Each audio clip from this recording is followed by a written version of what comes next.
Do you feel like groceries are too expensive? Because, yeah, they are. Today I'm going to be sharing with you 10 tips and tricks on how to save on your grocery bill, even with the increase right now. If you've watched any of my videos, you probably know that I love a good clearance deal. I love to shop the sales, find things with reduced stickers.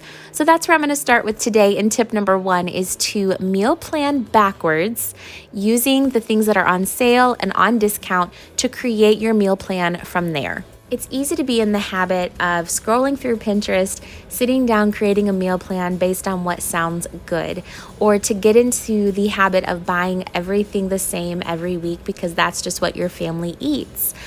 But if you want to save a lot of money, go into the grocery store with an idea of what you want to cook and what your family wants to eat, but be flexible and find out what is on sale. Go from there. So say that there's a particular kind of produce on sale. Well, that is an awesome fruit or veggie to have this week because you're going to spend less money on the strawberries than you would on grapes this week.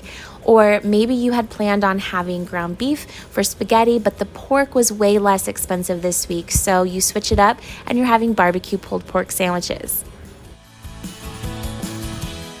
The second part to backwards meal planning is to utilize what you have in your own inventory right now. So before you head to the grocery store, check to see what's in the bottom of your freezer, in the back of your pantry. What kind of meats and produce do you want to make sure you use up before they go bad? Not only does it help save you money because you don't have to buy more items, but it also helps create less waste, which I am all about. One way I stay on top of what items we have that I want to make sure we use is to have an inventory, especially of the items that are out in my deep freezer in the shed.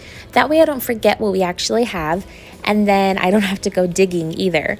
And then I also love to use this waste less notepad. I have shared it with you before, and a lot of you have already purchased your own copies. So if you want to get on the bandwagon, you can check out the link in my description box. So you can head on over to Amazon and get this for yourself. But it is a game changer. It's magnetic. It can go on your fridge.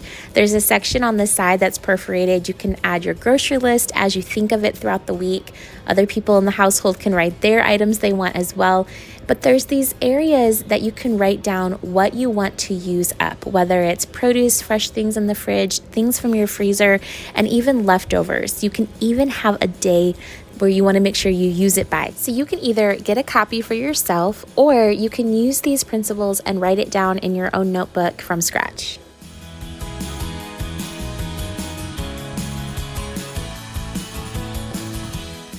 My second tip is all about the protein, and I know that some of you have a really hard time finding discounted, clearance, or even sale on meats. So this one is especially for you. Go to your grocery store and check out the difference in price between one kind of meat versus the other, especially looking at the different cuts. Just looking at chicken alone, you're going to save money in my area purchasing chicken thighs instead of the boneless, skinless chicken breast. You can also save money getting the chicken breast that still has the bone and skin if you're willing to work around that. You can go ahead and get some ground turkey instead of the beef because you're going to save money there, and just add a little extra seasoning and flavor to help compensate for the less fat. Next, let's talk about the freezer section, shall we? My third tip is to check out your freezer section, but not for what you're thinking. Actually, skip those freezer meals and go straight over to the frozen chicken.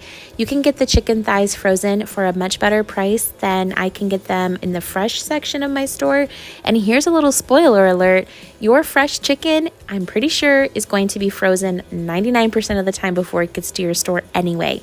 So stock up on those veggies. They're picked at the peak of season, which means that they are actually sometimes even fresher than the fresh produce section. And same thing goes for berries. Fruit, mango, all the things, they're picked at the peak of their season. They taste delicious and usually cost less than what you're going to get over in the produce section. The fourth tip that I want to share with you is to buy generic. And I'm sure you saw that coming from a mile away, but there is such a deal to be had whenever you can purchase the house name. So whether that's pepperoni, pretzels, the price on these, the difference is insane. You can get chips, frozen waffles, frozen pizza. vegetables, all kinds of things, condiments, peanut butter, that I feel truly do taste just as good as the name brand, and you're spending a fraction of the price. For number 5, I want to talk about the power of preparing your own foods. It is so convenient to just pick up the Lunchables or to get the frozen meal, whether it's for the family or an individual one for you to take to work. I understand, and I've done them myself as well. However, if you're trying to save money, this is one of the first places that you should stop shopping.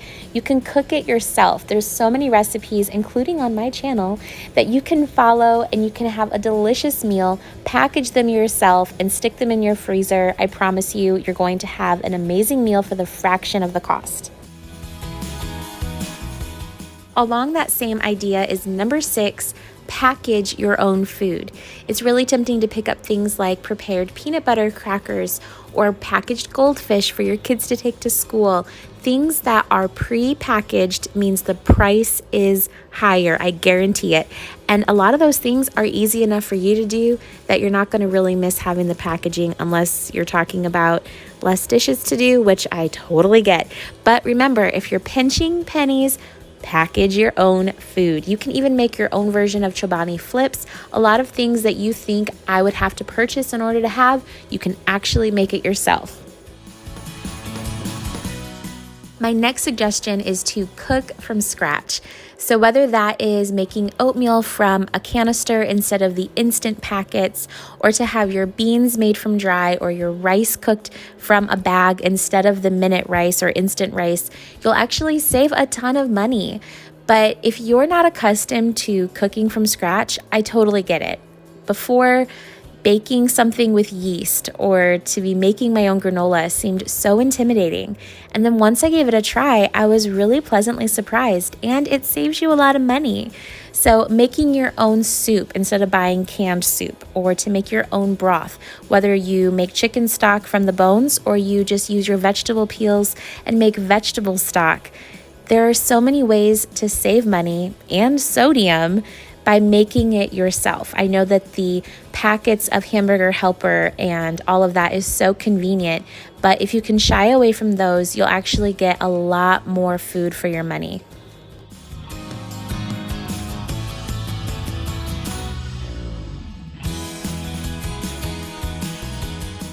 For number 8, my suggestion is to change how you portion.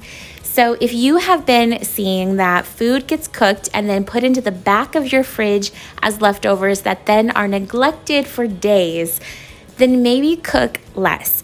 You're definitely not going to need a whole box of pasta for a family of 3, so just start cooking a little smaller. I grew up learning how to cook for a moderately large family, so I found it really hard once I got married to switch over to cooking for just 2. So if you find it difficult as well, give yourself some grace. It might take some time, and we still end up with leftovers anyway. It's not, 6 portions, but I do enjoy having those individual amounts left that I can then stick into my freezer. They make fantastic freezer meals. And a really cool thing is that you don't have to wait until your food is leftover to start freezing it. As soon as you get home from the grocery store with the meat, or you've made a batch of rice, go ahead and portion out what you want now, and then the rest of it, get it into the freezer so that you have time and you can eat it when you're ready. If you are in the habit of buying deli meat to have sandwiches every week, then I'm sure you are wishing that it cost less to buy. So my suggestion is to swap that out for some rotisserie chicken. That way you still have mostly the same convenience. You just have to slice it yourself, but it's already cooked and it makes a fantastic sandwich. If you're still feeling overwhelmed by grocery prices after these tips, you might want to consider this last one. A Meatless Monday, or any day of the week, you can incorporate things like beans and lentils, chickpeas, even cheese tortellini to give yourself an easy protein without having meat. If you're not really sure where to start on meatless meals, you can go ahead and check out Running on Plants here on YouTube, or just a quick Google search, and I'm sure there'll be something that interests you. So hopefully this video gave you some inspiration and a little peace of mind that you can still spend less and create more even whenever prices are on the rise. So of course, until the next video, I'll see you in the comments.